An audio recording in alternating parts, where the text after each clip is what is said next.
Right then, so we're going to construct the beginner headphone wraps. This is wrap number 1. It's going to take us through some tools, some techniques that are going to be very beneficial as we go through. Alright, so the first thing we're going to start is we're going to need a new project, a new component. So we're going to go up here in the top left hand corner. The new button is split into 2. We need the top bit. Alright, just clicking on that sheet of paper there. So if we click on that, it'll come up with our pop-up menu here. We need to make sure that we're on metric and then hit standard millimeters. You can double click this or you can click on it once and then hit the create button down here. That'll take a wee minute to load. It'll go through a wee bit like a computer game loading up before we move on to the next topic.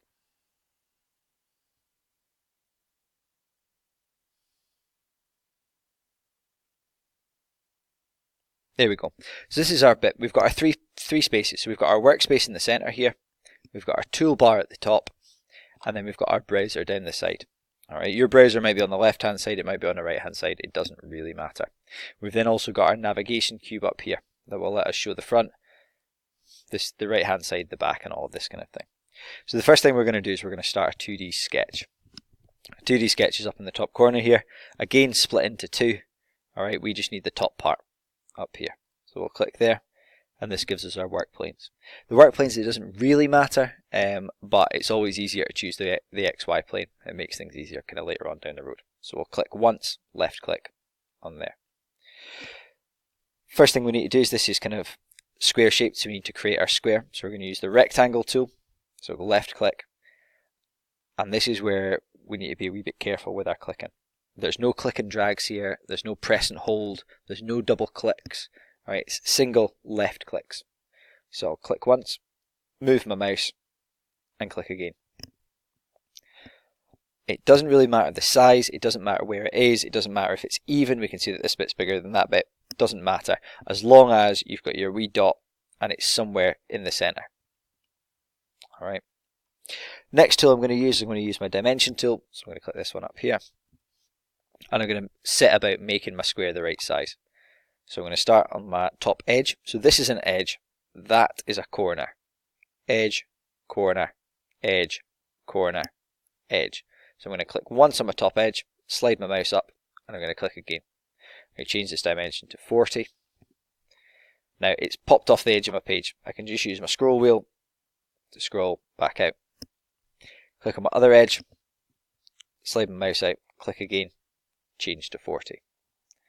Now the way we're going to put these crosshairs in the center of our square is we just need to find the halfway point. So halfway of 40 is 20.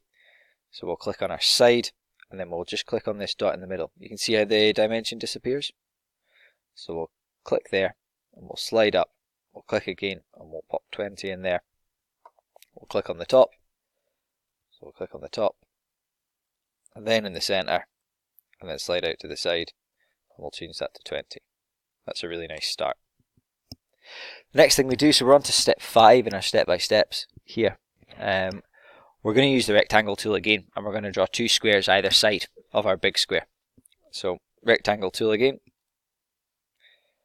I'm going to find the edge. You'll see that your pointer will stick to it. So I'm going to find the edge, and I'm just going to make a rectangle here. Do one across the other side. You can see my wee line that comes across. That shows me that I'm lining the top of them up. So that looks pretty good to me. So I'll start there, and again I'll line them up.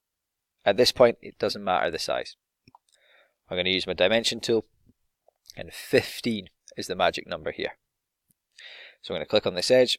I'm going to make it 15. I'm going to click on my bottom, drag it down, make it 15. And then I'm going to select my top edge here, and my top edge there. And I'm going to make that 15 as well. Not 14, 15. So you see it all moves up. It's all changed sizes. What you can do is if you want to double check, you can click your dimensions here. It'll say it will over constrain the sketch, but that's okay. We'll try again here. So that's 16.05, just as well we double checked. We'll change that to 15. And that looks perfect. Moving on, this is step 8 now.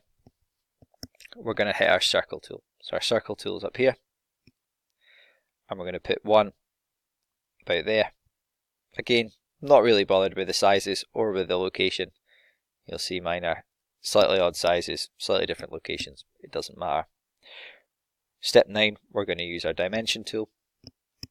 So we'll click on the outside of my circle. So if that's the center, that'll be the outside. So I'll click on the outside, I'll take it out, make it 10.5. Do the same here, click on my outside, make it 10.5. And then I want to put these in the correct place. So I'm going to click in the center of my circle, on the outside of my square, drag that up, I'm going to make that 10. Do the same on the other side, center of circle, outside of square, make that 10. And then I'm going to move it down slightly, so I'm going to go center of circle, top of rectangle, I'm going to make that 7. Do the same on the other side, center to top, making that 7. Next, I need to make the wee hole at the bottom for the end of my headphones, so my wee bit in here. I'm going to use my circle tool, and you can see it sticks to the center line here. Right, so I'm going to stick it to the center line, and then I'm going to pull it out, use my dimension tool, and I'll make it 4.2. Make sure from the bottom I'll go center to bottom, and I'll make that 5. And we've got all of our lines in. We actually now just need to get rid of some. So getting rid of lines, we need to get rid of a couple of dimensions first. So the dimensions I want to get rid of are these two 15s at the bottom here. I've still got my dimension tool selected, so I need to deselect that by clicking right click, and then clicking OK, because I'm finished with it. And I can just click on the dimensions, press to delete, click on the dimensions, press delete on my keyboard, and then I'm going to use my trim tool. Trim works a wee bit like a pair of scissors or like a rubber, it just gets rid of the lines that you don't need. So I'll click once there, twice there, see that's gone, once there, twice there, see that's gone too. Once I've done that, it's all finished, right? Double check all my sizes, my 7s, my 10s, it's all looking good, I'm all happy with that, and I'm going to finish that sketch. So once I've finished the sketch, I can then make it 3D. The tool I'm going to use for that is my extrude tool, so that's up here. So I'm going to click once there, and it's just going to ask me to select my shape. So I'll click on my shape, anywhere inside will do fine. I'm going to set that distance, this distance in here, I set that distance in there to 4, and I'm going to either press enter, the tick here, or the OK there, any of it will do, and we've got that. Once I've done that, I'm starting to round off my edges, right? I've got sharp pointy corners here. For things that's going in your pocket, we need to be careful of that. So I'm going to use my fillet tool, this one here, and that just is going to round the corners off. So I'll click on my fillet, I'll set my radius to 0.25, and then I'll go round and I'll play whack-a-mole, see if I can get all of these edges. So you see, as I'm getting the edges, you can see I've kind of rounded them off slightly. I'm going to go around and try and get all the corners, all the edges, all my bits and pieces there. I can do the outsides of my circles too. Alright, make sure you're quite methodical here. I'm working from bottom to top. So we'll go up like so. As you get a wee bit better with the mouse, you can maybe increase your clicking speed.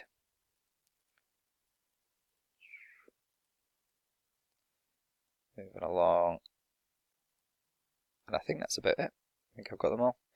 I can use my thing, I can click and drag that to make my way around, make sure I've got them all. Yeah, looks good. So I'll apply that, and that's my edges rounded off. So all that's left is we're going to add some text. You can add your name or anything else to this. Alright, so we'll start a 2D sketch, click on my front here, and then I'm going to put my text in. If I click there once, left click, I can get my bits, so I can type Mr. W. I can change my font up here. What would be a nice font? Sago Print is the one that we use in the department. And we'll go 6.1. No, it's not Sago Print. It will be Sago UI. That's the one that we use. So we'll do a bit of that. We'll make it nice and bold. And that pops up. If I use my rotate tool up here, I can click on my text, I can select center point, select my center point, and I can spin it round, done, and I can just click and drag it to move it where I want to go. Once I've done that, same as before, finish the sketch, extrude, 2mm is a good length, and that's us. So that's you completed Headphone Wrap 1, the beginner version. Well done.